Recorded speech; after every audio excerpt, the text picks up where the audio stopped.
जय जगन्नाथ शुभ संध्या श्री सार YouTube channel तरफ अनेक अनेक शुभेच्छा और शुभ संध्या आशा कर समस्त भल रही है। आम जो आलोचना करूँ पाने आपर जो रही सप्तम श्रेणी जो बहीटीर नाम हूँ कौन रे ना साहित्य सुमन। तेणु साहित्य सुमन बहीटी तेणु आपर ये जो रही विषय गुड़िक मु गोटे पर गोटे कौन करुँना तुमको आलोचना करी दौचे। तेणु आम जो पढ़ुलु जो तुम द्वितीय जो रही विषयटी माड़हांडी तेणु माड़हांडी विषयटी को मु आलोचन रही।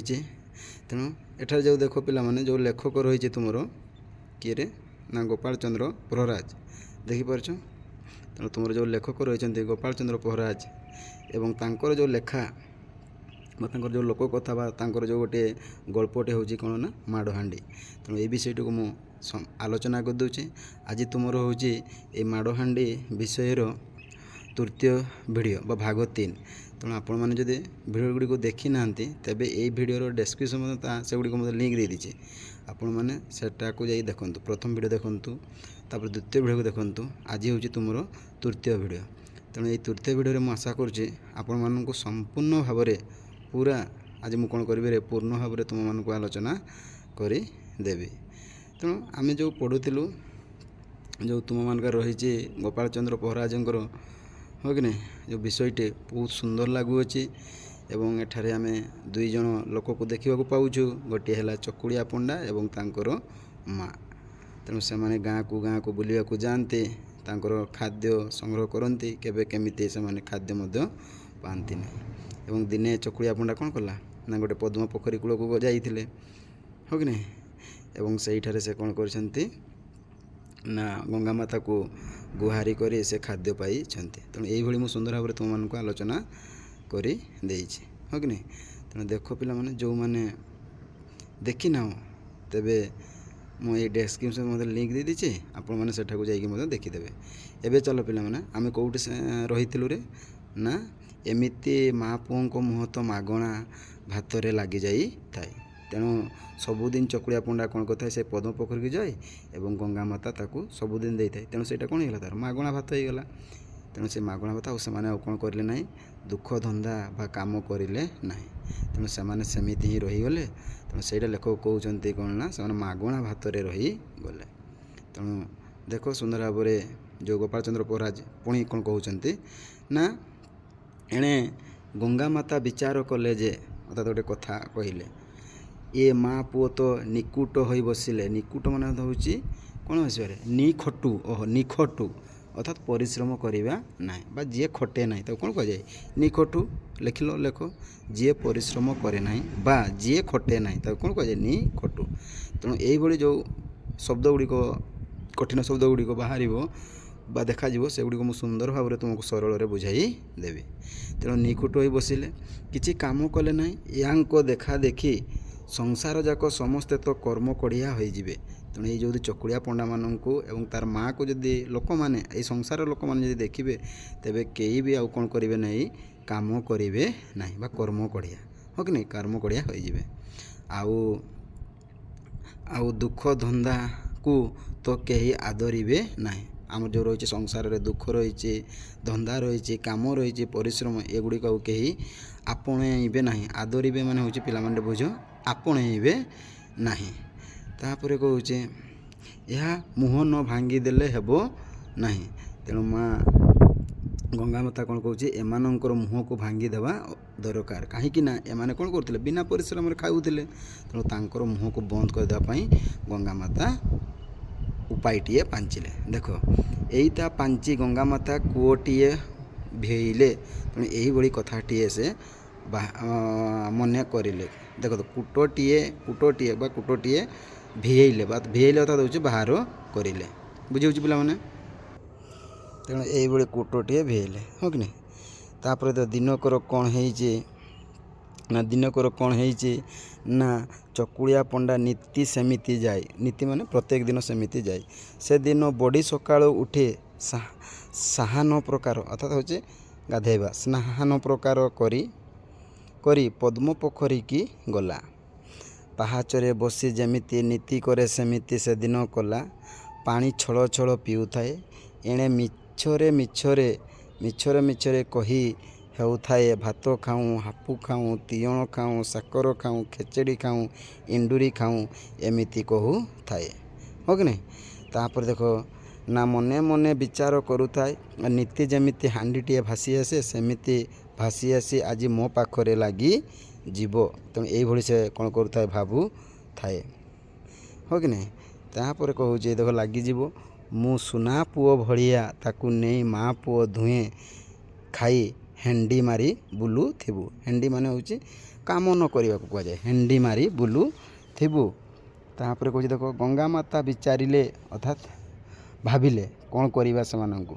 ତେଣୁ ଭାବି ବିଚାରିଲେ ଦେଖ ନା ଏହାର କେଡ଼େ କଥା ସେ ଶୁଣୁଛି ଗଙ୍ଗା ମାତା। ହଁ କି ନାହିଁ? ପଦ୍ମ ପୋଖରୀ ବନରେ ରହିଛି ତେଣୁ ଶୁଣୁଛି ସେ ଚକୁଳିଆ ପଣ୍ଡାଙ୍କର କଥା।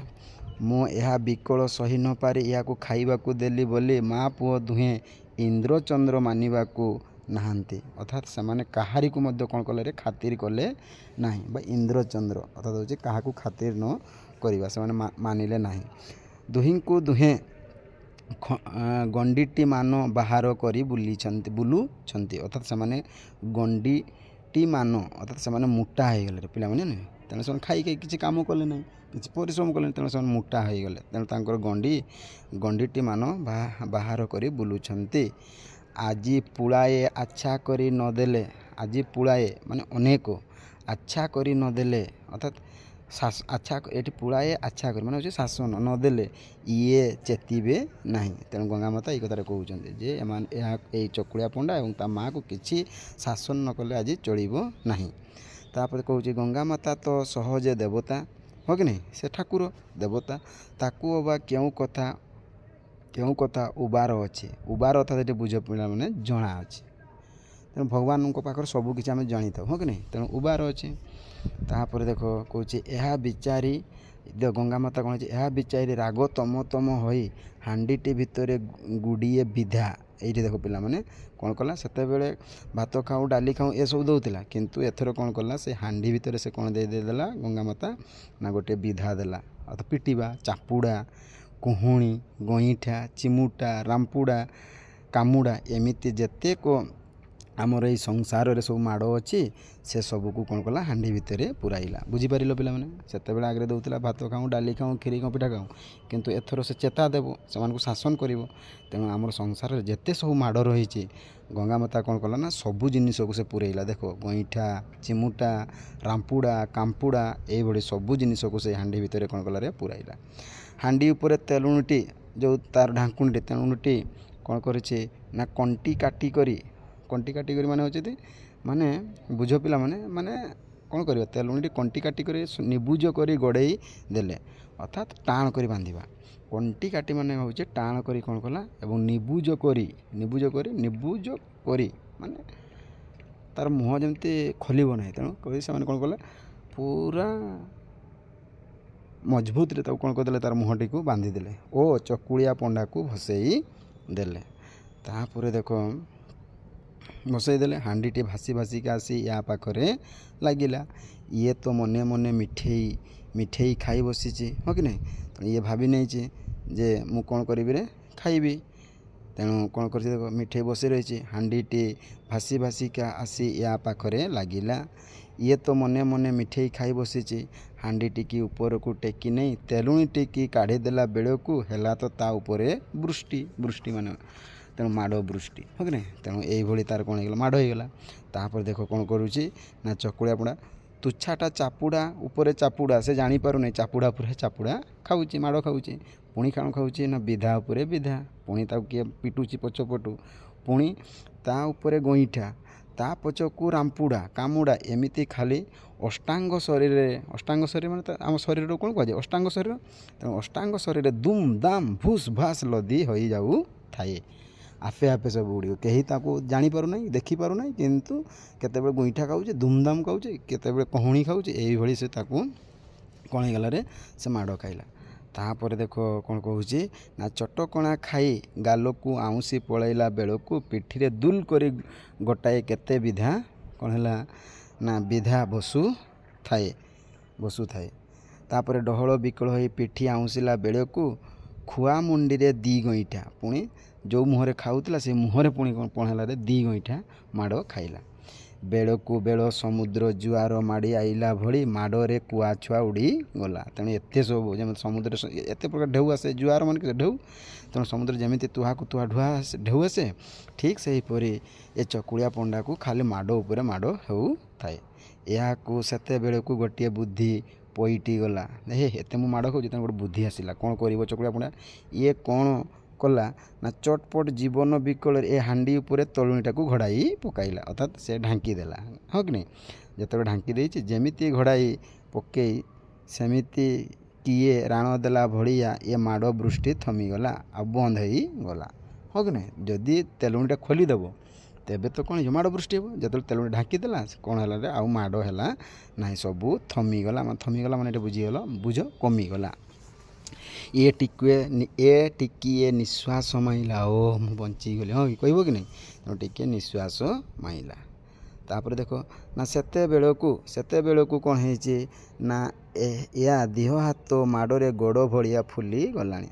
ମାଡ଼ ହେଲେ କ'ଣ ହେଇଯାଏ? ଦେହଟା ଫୁଲିଯିବ, ନାଲି ହେଇଯିବ। ତେଣୁ ଏମିତି ତା'ର ଦେହ, ଗୋଡ଼, ହାତ, ଗାଲ, ଚାପୁଡ଼ା ସବୁ କ'ଣ ହେଲା? ଫୁଲି ଗଲାଣି। ରାଗରେ କମ୍ପମାନ ହେଉଥାଏ, ରାଗି ଯାଉଥାଏ ଏବଂ ଥରୁ ହେଉଥାଏ। କମ୍ପମାନ ଅର୍ଥାତ୍ ହେଉଛି ଥରିବା, ତେଣୁ ସେ ଥରି ହେଉଥାଏ। କିଏ ମାଇଲା ବୋଲି ଦେଖୁଛି ଯେ କାହା ଉପରେ ଦାଉ ସାଧିବ ସେ ଦେଖିପାରୁନାହିଁ। ହଁ ନାହିଁ? ଭଗବାନ ତା ମା ଗଙ୍ଗା ମାତା ମାଡ଼ ଗୁଡ଼ିକୁ ପଠାଇଛନ୍ତି, ବିଧା ଗୁଡ଼ିକୁ ପଠାଇଛନ୍ତି, ସେ ଆଉ କାହାରିକୁ ଦେଖି ପାରୁନାହିଁ। ତେଣୁ ଦେଖ, ଶାଶୁ ମାରୁଥାଏ ବୋଉକୁ, ବୋଉ ଛାର କାହାକୁ ମାରୁଥାଏ ଚୁଲି ମୁହଁକୁ। ହଁ କି ନାହିଁ? ତେଣୁ ଏଇ ପିଲାମାନେ ଏଇଟାକୁ ମନେ ରଖିଥିବ।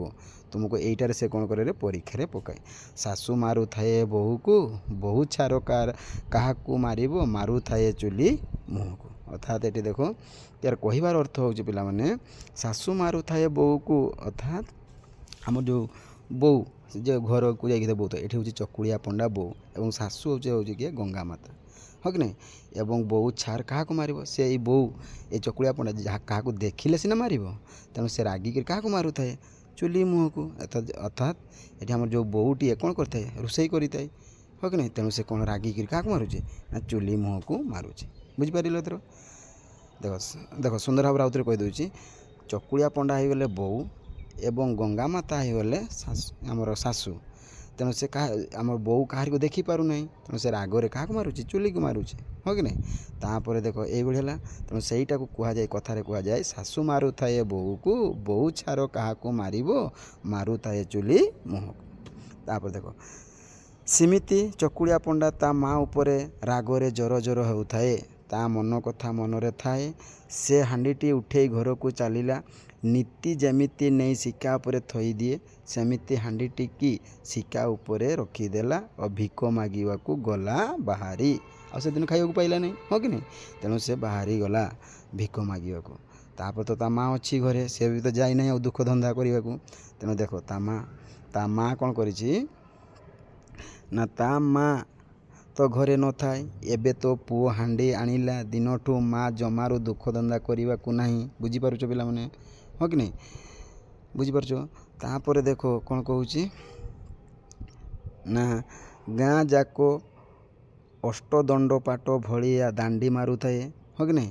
ଖାଲି ଏପଟୁ ସେପଟୁ ଯିବା ଆସିବା କରୁଥାଏ, କାମଧନ୍ଦା କିଛି କରେ ନାହିଁ ତା ମା। ତାପରେ ଘରକୁ ଆସି ଶିକାରୁ ହାଣ୍ଡି କାଢ଼ି ଭୋଜନ ମାରୁଥାଏ।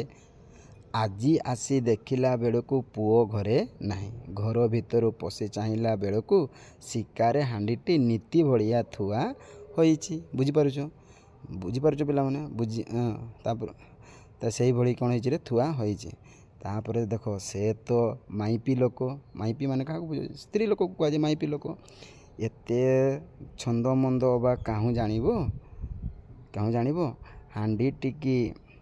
ହାଣ୍ଡିଟିକି ଶିକାରୁ ଥରି କରି, ଅର୍ଥାତ୍ ହେଉଛି ଧୀର କରି ବା ସ୍ଥିର କରି, ଥରି କରି ଓହ୍ଲେଇ ଆଣି ଯେମିତି ତେଲୁଟିକେ ସେ ହାଣ୍ଡି ମୁହଁରୁ କାଢ଼ିଛି ଆଉ ବୁଢ଼ୀ ଯାଏ କୁଆଡ଼େ। ହଁ କି ନାହିଁ? ତାର ପୁଅକୁ ଯେମିତି ମାଡ଼ ହେଲା, ବୁଢ଼ୀକୁ ମଧ୍ୟ ଖାଲି ମାଡ଼ ହେଉଛି। ଗୁଇଁଠା ଉପରେ ଗୁଇଁଠା, ମାଡ଼ ଉପରେ ମାଡ଼। ଏଇ ଦେଖ, କେତେବେଳେ ଲାଥ ମାରୁଛନ୍ତି, କେତେବେଳେ ମୁହଁରେ ଚଟକଣି ମାରୁଛନ୍ତି। ଏଇ ପିକ୍ଚର ଦେଖିପାରୁଛ ପିଲାମାନେ? କେତେ ସୁନ୍ଦର ମାଡ଼ ହେଉଛି। ତାପରେ ଦୁଲ ଦାଲ ଦେଖ, କୁଆଡ଼େ ହେଲା ତ ମାଡ଼, ଉପରେ କୁଆପଥର ଛେଚିଲା ଭଳିଆ ମାଡ଼। ହଁ କି ନାହିଁ?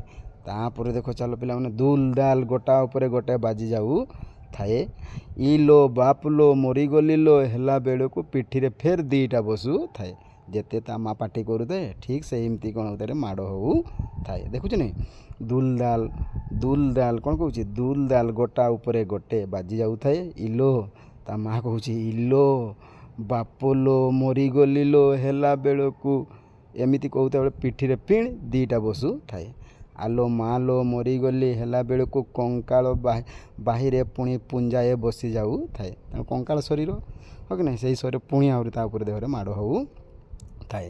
ତାପରେ ଦେଖ ଏତେ ଶୂନ୍ୟ ଶବ୍ଦ ହେଉଥାଏ, ପୁଣି ସେ ଶବ୍ଦ ହେଉଥାଏ କେତେ ଖାଇବୁ ଖା, ଖିଆ ଖିରି ବୋଲି ବିଧାଏ, ଖିଆ ପିଠା ବୋଲି ଗଇଁଠେ। ଏମିତି ଦେଖ କହୁଥାଏ, ଏମିତି ଖିରି ଖାଇବୁ ବୋଲେ କ'ଣ ହେଲା ନା ବିଧାଏ ଖା, ଏବଂ ପିଠା ଖାଇବୁ କହିଲେ ଗଇଁଠା ଟିକେ ଖା, ଏମିତି ହେଉଥାଏ। ତାପରେ ଦେଖ କ'ଣ କହୁଛନ୍ତି ଖା ମହୁର ବୋଲି ବାହୁଚା ପୁଡ଼ାଏ, ପୁଣି ମାଡ଼ ହଁ କି ନାହିଁ। ବୁଢ଼ୀ ବିକଳରେ ଦିହେ ତ ଆଉଁସି ପକାଉଥାଏ, ଛଟପଟ ହୋଇ ଗଡ଼ି ଯାଉଥାଏ। ପଛକୁ ବୁଢ଼ୀକି ଗୋଟିଏ ବୁଦ୍ଧି ଦିଶିଲା, ଯେମିତି ତା ପୁଅକୁ ଯେମିତି ବୁଢ଼ୀ ବୁଦ୍ଧି ଦିଶିଲା, ଠିକ୍ ସେହିପରି ତା ମାଆକୁ ମଧ୍ୟ ବୁଦ୍ଧି ଦିଶିଲା। ବୁଢ଼ୀ ଉଠି ପଡ଼ି ସେ ପଲମଟାକୁ ହାଣ୍ଡି ଉପରେ ଉଗୁଡ଼ାଇ ପକାଇଲା, ତେଣୁ ଢାଙ୍କି ଦେଲା ପରେ ଆଉ ମାଡ଼ ହେବନି। ତେଣୁ ହାଣ୍ଡି ଉପରେ ଢାଙ୍କୁଣୀ ପଡ଼ିଗଲାରୁ ବୁଢ଼ୀ ଉପରେ ମାଡ଼ ଅସରା ବନ୍ଦ ହୋଇଗଲା। ବୁଢ଼ୀ ଟିକିଏ ନିଶ୍ୱାସ ମାଇଲା, କହିଲା ଓହୋ ଆଜି ସକାଳୁ ଉଠି କାହା ମୁହଁ ଚାହିଁଥିଲି, ଆଜି ପରା ଦିନେ ମାଡ଼ ଖାଇଲି। ୟା ବିଚାରି ସେ ହାଣ୍ଡିକି ନେଇ ତା ବାଡ଼ିଆଡ଼ ଖତକୁଡ଼ ଗଦାରେ ଲତ୍ କିନି ରଖିଦେଲା, ଅର୍ଥାତ୍ ନେଇକି ତାକୁ ସେଠି ଫିଙ୍ଗିଦେଲା ହଁ କି ନାହିଁ। ବାଡ଼ି କବାଟ କିଳି ଦେଇ ଘରେ ଆସି ମୁହଁ ମାଡ଼ିକରି ଶୋଇଲା। ହାଣ୍ଡିଟି ଉପରେ ପଲମ ଘୋଡ଼ାଇ ହୋଇଥାଏ। ସେଦିନ ଦୈବ ଯୋଗକୁ ରାତି ଅଧ ହେଲାଣି, ରାତି ଅଧ ହେଲାଣି। ଦେଖ କ'ଣ ହେଇଛି ନା ଗାଁ ଯାକ ସମସ୍ତେ ଖାଇପାଇ ନିର୍ଜନ ହୋଇ ଶୋଇଛନ୍ତି। ନିର୍ଜନ ମାନେ ହେଉଛି ଚୁପ୍ ହୋଇକରି ନିର୍ଜନ ହୋଇ ଶୋଇଛନ୍ତି। ପଞ୍ଝାଏ ଚୋର ଅର୍ଥାତ୍ ତାଙ୍କର ଯେଉଁଠି ଚକୁଳିଆ ପଣ୍ଡା ଏବଂ ତା ମା ଯେଉଁଠି ରହିଥିଲେ ସେଇଠି କ'ଣ ହେଇଛନ୍ତି ନା ପଞ୍ଝାଏ ଚୋର ଅର୍ଥାତ୍ 5 ଚୋର କେଉଁ ଗାଁରୁ ସିନ୍ଦୁକଟାଏ ଚୋରାଏ ଆଣି ବାଣ୍ଟ କରିବେ ବୋଲି ବୁଢ଼ୀ ବାରି ଦୁଆରେ ଆସି ବସିଲେ।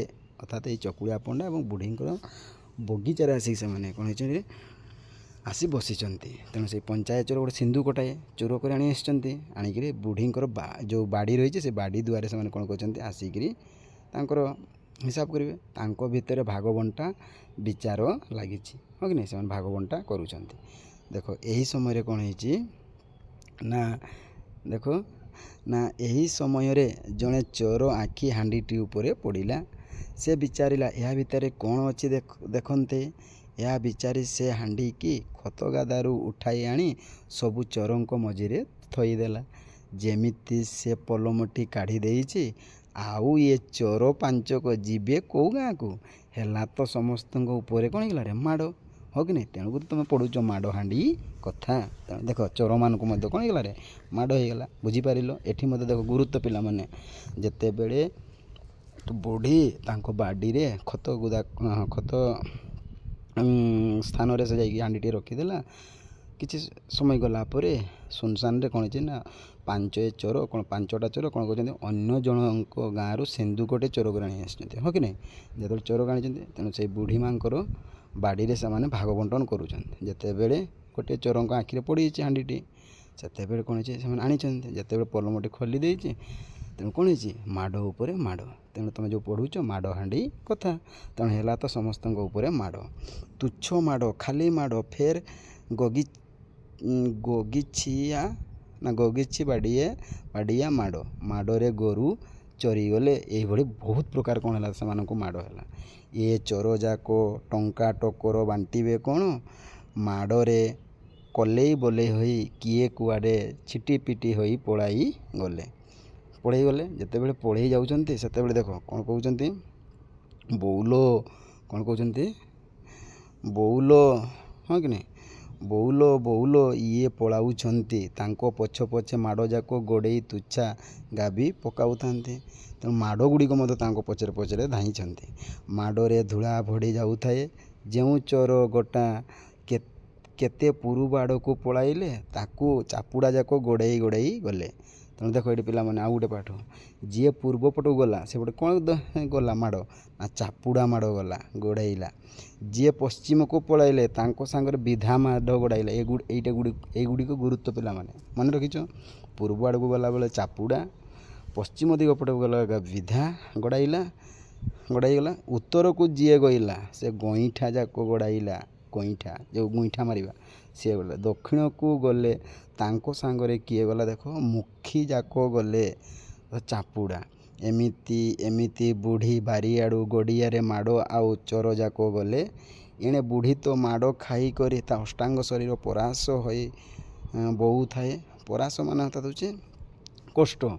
ତାକୁ ଆଉ ରାତିଯାକ ନିଦ ମାଡ଼ୁ ନାହିଁ। ସେ ଘର ଭିତରେ କୋତରାରେ ପଡ଼ି ଏଡ଼କ ସେଡ଼କ ହେଉଥାଏ। ବୁଢ଼ୀ ଘର ଭିତରେ ଥାଇ ଗାଲି ପଡ଼ି ଏସବୁ ବାରିଆଡ଼ରେ ରବୟା ଯାକ ଶୁଣୁଥାଏ। ରବୟା ମାନେ ହେଉଛି ଯେଉଁ ପାଟି କରୁଥିଲେ, ବୁଝିପାରୁଛ, ଯେଉଁ ପାଟି ଗୁଡ଼ାକ କ'ଣ ହେଉଥିଲା ଶୁଣାଯାଉଥିଲା। ତେଣୁ ବୁଢ଼ୀର ନିଦ ନାହିଁ। ତାପରେ ଦେଖ, ଯିଏ ଯେମିତି ଏ ଚୋର ଯାକ ପଳେଇଲେ ବୁଢ଼ୀ ଉଠିକରି ବାଡ଼ି କବାଟକୁ ଧୁଡ଼କିନି ଫିଟାଇଲା। ଦେଖିଲା ବେଳକୁ ତା ବାଡ଼ି ପନ୍ଦଡ଼ରେ ସିନ୍ଦୁକଟିଏ ଥୁଆ ହୋଇଛି। ବୁଢ଼ୀ ସେ ସିନ୍ଦୁକ ପାଖକୁ ଯାଇ ଥରକିନା ସେ ସିନ୍ଦୁକ କବାଟକୁ ଟେକୁଥାଏ। କାଳେ ହାଣ୍ଡିରୁ ମାଡ଼ ବାହାରିଲା ଭଳିଆ ସେ ସିନ୍ଦୁକରୁ ନା ପୁଣି କିଛି ବାହାରେ।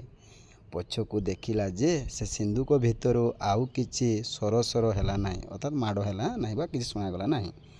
ସେଥିରୁ ସିନ୍ଦୁକ ମେଲା କରି ଦେଖିଲା ବେଳକୁ ତା ଭିତରେ ହୀରା, ନୀଳା, ମୋତି, ମାଣିକ, ମହୁଡ଼, ଅସରପି, ଗହଣା ଗଣ୍ଠି, ଟଙ୍କା ଟକର ସିନ୍ଦୁକ ଭର୍ତ୍ତି ହୋଇଛି। ବୁଝିପାରିଲ। ତେଣୁ ଆଉ ସେଠି ମାଡ଼ ବାହାରିଲା ନାହିଁ। ତେଣୁ ଚୋରମାନେ ଯେଉଁ ସିନ୍ଦୁକ ଆଣିଥିଲେ, ତେଣୁ ସେଇଟା ପରୀକ୍ଷାରେ ପକାଇବୁ ପିଲାମାନେ ଯେ ସିନ୍ଦୁକ ଭିତରୁ କ'ଣ ବାହାରିଲା। ତେଣୁ ଭିତରେ ହୀରା, ନୀଳା, ମୋତି, ମାଣିକ, ମହୁଡ଼, ଅସରପି, ଗହଣା ଗାଣ୍ଠି, ଟଙ୍କାର ସିନ୍ଦୁକ ଭର୍ତ୍ତି ହୋଇଛି। ଏହା ଦେଖି ବୁଢ଼ୀର ମାଡ଼ ଦରଜ କୁଆଡ଼େ ଉଭେଇଗଲା। ମାଡ଼ ଦରଜ ଯେଉଁ ମାଡ଼ ଖାଇଥିଲା, ତେଣୁ ସେଇ ଦୁଃଖଟା କ'ଣ ହେଇଗଲା, ହଜିଗଲା। ତାପରେ ଦେଖାଗଲା ମା ପୁଅ ପ୍ରତିଦିନ ସକାଳେ କାମକୁ ବାହାରିଲେ। କିନ୍ତୁ ସେଇ ଦିନଠାରୁ କ'ଣ ହେଲା ନା ମା ପିଲାମାନେ ସବୁଦିନ କ'ଣ କଲେ ନା ସକାଳକୁ କାମ କରିବାକୁ ଗଲେ। ଆଉ ସେମାନେ ଅଳସୁଆ ହେଇକି ରହିଲେ ନାହିଁ। ତେଣୁ ବୁଝିପାରିଲ ପିଲାମାନେ, ଅତି ସହଜ ଅତି ସରଳରେ ତୁମମାନଙ୍କୁ ବୁଝେଇଦେଲି। ଯଦି ବା ତୁମେ କେଉଁଠି ବୁଝିପାରିଲ ନାହିଁ, ଭିଡ଼ିଓକୁ କ'ଣ କରିବ ନା ଥରେ ଦୁଇଥର ମାରିକି ଦେଖିବ। ଯଦି ବା ନ ବୁଝିପାରିଲ ପୁଣି ମୋତେ କମେଣ୍ଟ କରିବ, ମୁଁ ତୁମମାନଙ୍କୁ କହିଦେବି। ଏବଂ ଦେଖ, ଆମେ ଯେଉଁ ଆଲୋଚନା କରିଥିଲୁ ଯେ ମୁଁ ଲେଖକଙ୍କ ପରିଚୟ କହିନଥିଲି, ତେଣୁ ପ୍ରଥମେ ଏବେ ଆଜି ଜାଣିଯିବା ଯେ ଗୋପାଳ ଚନ୍ଦ୍ର ପହରାଜ, ହଁ କି ନାହିଁ, ପହରାଜ ସେ କ'ଣ କରିଥିଲେ ନା ତାଙ୍କର ସୁନ୍ଦର ଭାବରେ ଗୋଟିଏ ତୁମମାନଙ୍କ ପାଇଁ ଗୋଟିଏ କ'ଣ କରିଦେଇଥିଲେ ନା ଗୋଟେ ଗଳ୍ପ ଆକାରରେ ଆଣିଥିଲେ। ସେ ଗଳ୍ପଟିର ନାମ ହେଲା କ'ଣ ନା ମାଡ଼ହାଣ୍ଡି କଥା। ଏବଂ ଏଇଠି ବହୁତ ଗୁରୁତ୍ୱ ପିଲାମାନେ ସେ ଗୋଟିଏ ଲେଖିଥିଲେ। ଦେଖ, ତୁମମାନଙ୍କ ପାଇଁ ଆମମାନଙ୍କ ପାଇଁ ମଧ୍ୟ ପୂର୍ଣ୍ଣଚନ୍ଦ୍ର ଭାଷାକୋଷ। ଏଇଟା ହେଉଛି ଗୋଟେ ପିଲାମାନେ ଗୋଟେ ଡିକ୍ସନାରୀ, ଯଦି ଓଡ଼ିଆରେ ଆମର ଏହାକୁ କୁହାଯାଏ ଡିକ୍ସନାରୀ। ବୁଝିପାରିଲେ ତ। ତେଣୁ ସେ ଲେଖିଛନ୍ତି। ତେଣୁ ଯଦି ପରୀକ୍ଷାରେ ତୁମମାନଙ୍କୁ ପକାଏ ଯେ ପୂର୍ଣ୍ଣଚନ୍ଦ୍ର ଭାଷାକୋଷ କିଏ ଲେଖିଛନ୍ତି, ତେବେ ମନେ ରଖିଥିବ କିଏରେ, ଗୋପାଳ ଚନ୍ଦ୍ର ପହରାଜ, ହଁ କି ନାହିଁ। ଏବଂ ଆଉ ଗୋଟେ ପିଲାମାନେ ଦେଖ, ତୁମର ଏଟା ମଧ୍ୟ ମନେ ରଖିଥାଅ, ମାଡ଼ହାଣ୍ଡି ଯେଉଁ କଥାଟି ଗୋପାଳ ଚନ୍ଦ୍ର ପହରାଜଙ୍କର କେଉଁଠାରୁ ସଂଗୃହୀତ ହୋଇଛି ବା କେଉଁଠାରୁ ଆସିଅଛି ନା ଦେଖ, ଉତ୍କଳ କାହାଣୀରୁ ଏହା ଆସିଅଛି। ବହୁତ ଗୁରୁତ୍ୱ ପିଲାମାନେ ମନେ ରଖିଥିବ ହେଲା। ତେଣୁ ତୁମର ମାଡ଼ହାଣ୍ଡି ଯେଉଁ ଗଳ୍ପଟି ଗୋପାଳ ଚନ୍ଦ୍ର ପହରାଜଙ୍କର ଉତ୍କଳ କାହାଣୀରୁ ଏହା ସଂଗୃହୀତ। ତେଣୁ ଏଇ ଥିଲା ତୁମମାନଙ୍କର ଗୋପାଳ ଚନ୍ଦ୍ର ପହରାଜଙ୍କର ପରିଚୟ କହିଦେଲି। ତେଣୁ ପିଲାମାନେ ରହୁଛି, ଜୟ ଜଗନ୍ନାଥ। ଏବଂ ଆମେ ନେକ୍ସଟ ଆଉ ଗୋଟେ ଯେଉଁ ତୁମମାନଙ୍କର ହେଇଥିବ ବିଷୟ, ସେଗୁଡ଼ିକୁ ମୁଁ ଆଲୋଚନା କରିଦେବି। ଜୟ ଜଗନ୍ନାଥ, ଶୁଭ ସନ୍ଧ୍ୟା। ତେଣୁ CSR ୟୁଟ୍ୟୁବ୍ ଚ୍ୟାନେଲ୍ ତରଫରୁ ତୁମକୁ ଅନେକ ଶୁଭେଚ୍ଛା ଏବଂ ଶୁଭ ସନ୍ଧ୍ୟା। ସମସ୍ତେ ଭଲରେ ରହିଥାଅ।